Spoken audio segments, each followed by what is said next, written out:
umorder tayo ng mozzarella cheese, guys. Ayan. And then, umorder din tayo ng pizza. Hey! Bye-bye, Lola! Bye-bye, Lola! Bye-bye.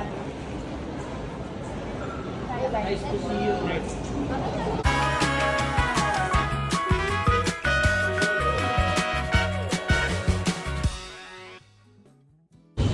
Guys, so nandito kami ngayon sa Max's para kumain. So ito yung last dinner natin together. Ayan si Kathleen. Hi Kat! So meron pasok si Kathleen pero umuwi siya dito sa may bahay para i-send off kami and mag-dinner tayo all together. Hi Mother! Hello! Hi Jano! And right over here, Mommy! And our very beautiful Tito Dikong! Yes! Naka-dress pa. And Jerome. So, let's go, guys. And with James and Sherian. So, tara. And right over here, my husband. Handsome husband. Medyo umitim lang. Yes! Pilipinong Pilipino! So, let's go inside.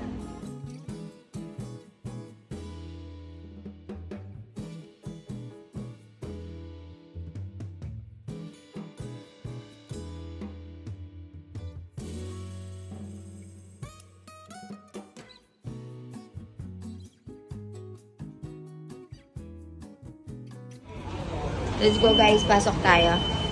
Let's go po. So, nagustuhan nila since flight na namin bukas. Gustong kumain ni Jano din and nagbiyanan ng tofu and kare-kare. So, tara.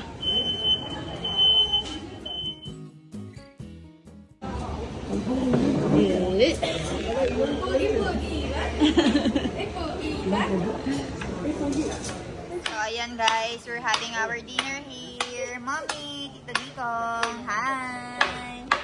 Sherian, James, Jerome, and Kathleen. And dito naman our Jano Ben, Ivan, Mommy, Papa, and Milan. So, this is our last day here in the Philippines. So, let's go. Eat na tayo. So, ayan guys. Bumili lang tayo dito ng tofu and vegetable kare-kare. Tignan na yung baby ko. Gusto kumain. And right over here, meron silang in-order na manok. Ano yung in-order nyo dyan? Manok and corn soup. And ano yan? Kare-kare. Kare-kare. Tara, kain tayo guys.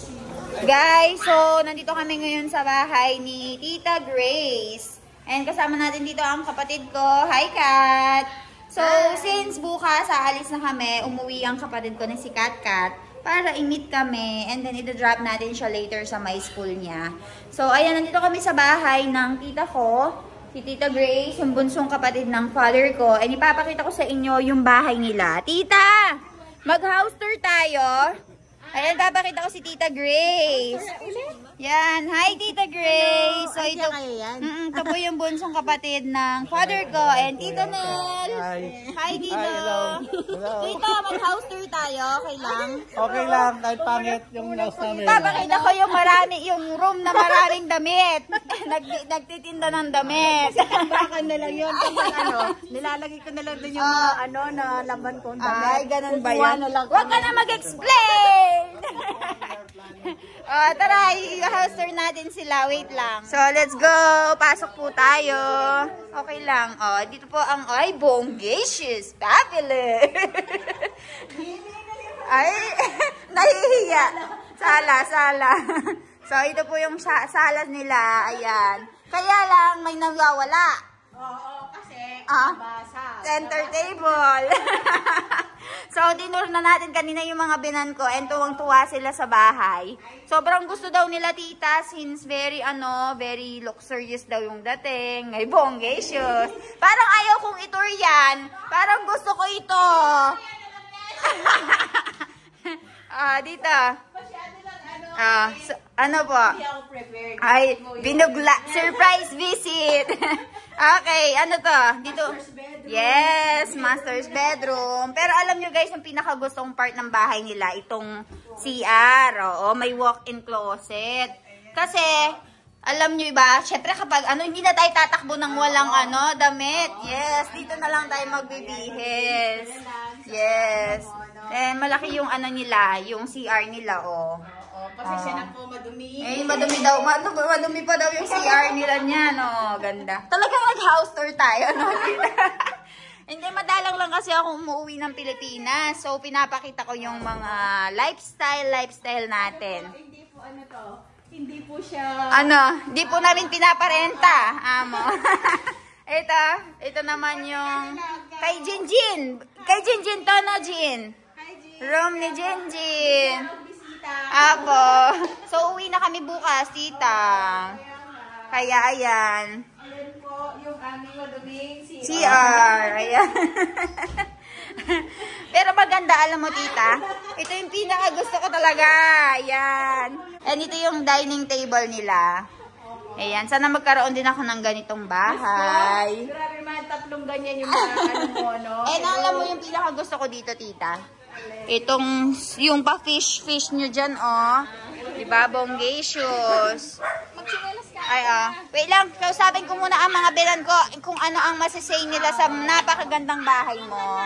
Wait, ayan, nag-ano sila, mami, gareke uche, bouj mo to, masta che? Evirite ba na uhavdi? Ke uche, papa? Jordar che, ekdam peaceful, jo na? Jano, how was it? You like it? ઘર બનાવવાનું આપણે એકદમ spacious Ekdam spacious. Oo. બોરી બનાવી દઈએ Gusto daw niya magtayo sa mango farm, guys. And our baby Ivan. Hi. Ivan. Oh, let's go, anak. Let's go. Anyay. Where are you going? Ibu. Chal. Meow. Chal. Doggy Jowa. Chal.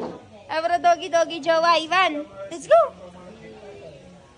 Chal. Doggy. Ivan.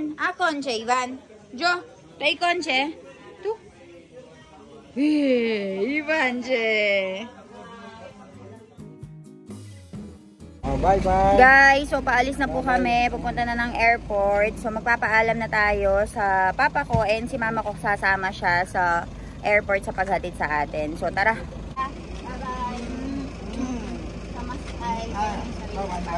Bye-bye. અને એની મમ્મી અમારા હાથે આવે છે મૂકવા હારું આવાન છે every mother is safe by resort ચાલો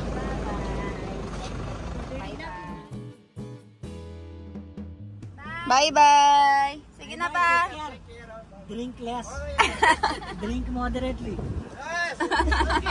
Okay, bye-bye. Sige na pa. Bye-bye. Love you. Kagagaga. Thank you. Sige, sara mo na. Bye-bye. Thank you. Bye-bye, Lolo. Okay na po. Let's go. Resort ખાલી Bye-bye, resort.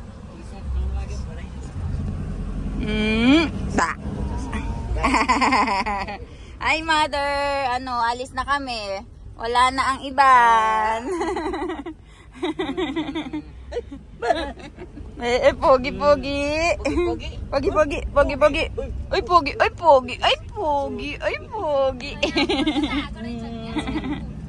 Pogi. Hi guys, so nakarating na kami dito sa may airport. So kakain muna kami ng breakfast kasi meron kaming problema pagdating sa pagkain. Yung mga binan ko, dahil dun sa pinagbukan namin, hindi nila nabook na noon yung no garlic. So dito pa lang sa Pilipinas, papakainin na natin sila para kahit papaano ay full ang stomach nila. So hinihintay lang natin yung tito ko na nag-drive sa amin and kakain tayo sa loob. So ayan. Ay, naku naman. Ivan, bye-bye Lola na.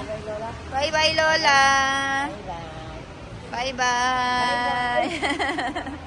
Bye-bye Lola. So, ayan guys, pasok na tayo sa departure area. Pero mag-breakfast muna tayo. Ayan, balitaan ko kayo. Ayan, ready na.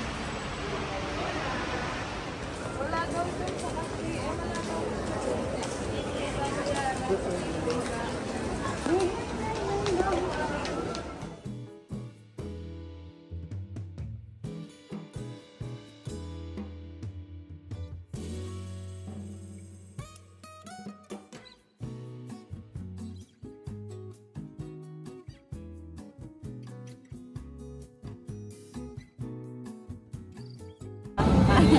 mag-video ko mo. Video ko yung sarili ko. Kaya wala mag-upload yung vlog. Minsan din mo lalaki ka yun, nakita ka. Dito, hi. Milan is this, mozzarella cheese.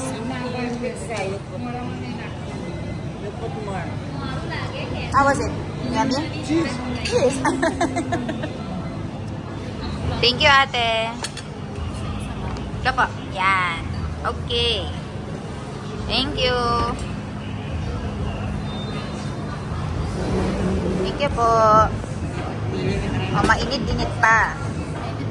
Okay po. Thank you. Hey, bye-bye, Lola. Bye-bye, Lola.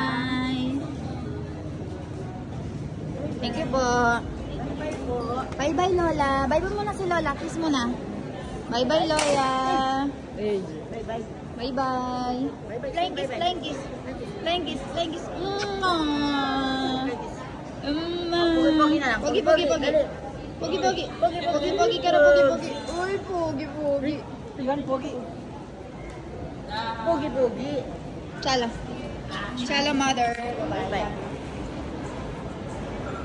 Nice to see you.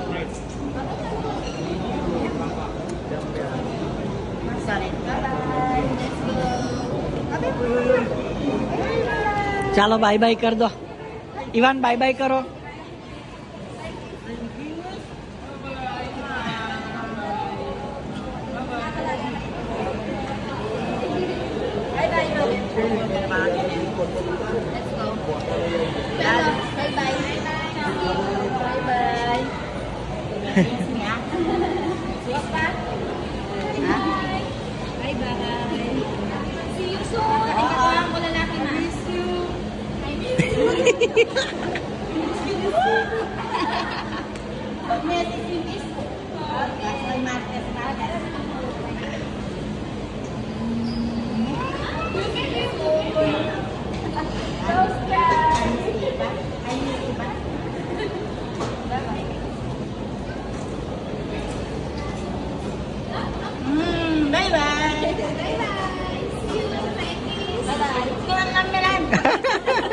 Return में बेही गया છે એ જાનું છે પેલી ઇલેન છે breast feeding કરાવે છે અને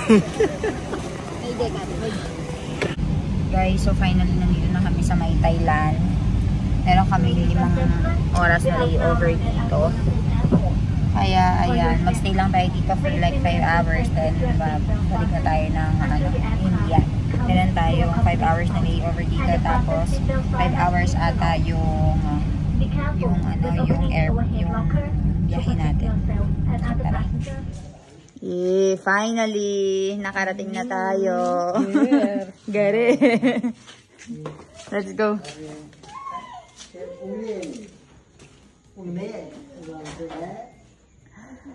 Sobrang pagod na pagod pa, guys. Ayan, oh. Kasama natin ngayon si Rambay.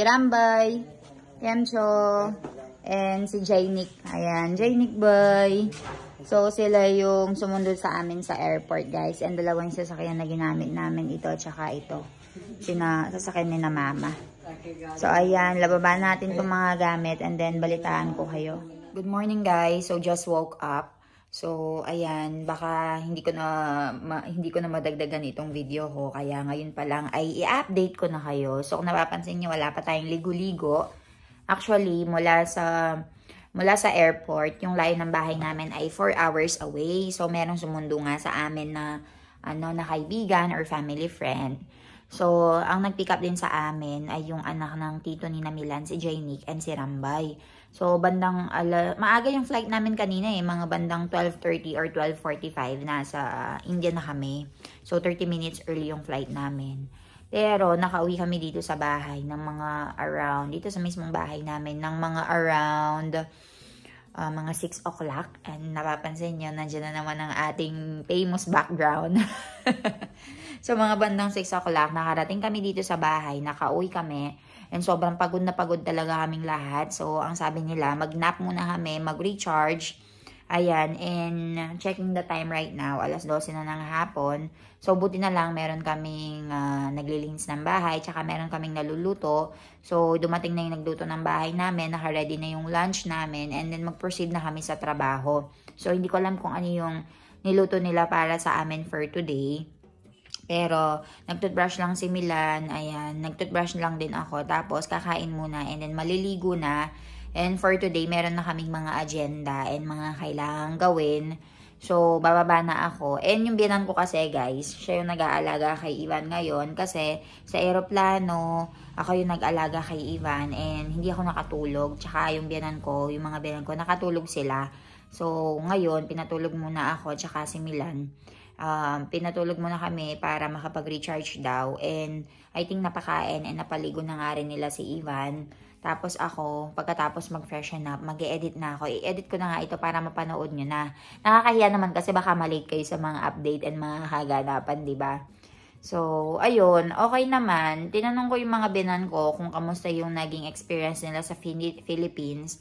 Overall, sobrang saya daw. Nag-enjoy sila. And kung pwede pa nga daw i-extend, ay i-extend nila. Pero marami nga mga trabahong naiwan dito. So, kailangan nga nila na umuwi ng maaga. So, ayun guys. Balitaan ko na lang kayo sa mga kaganapan. Ibibigay natin yung mga pasalubong ng lahat. And then, magtrabaho muna tayo dito. Mag-asikaso ng lahat ng mga kailangang asikasuhin. So, ayun guys. I'll update you later.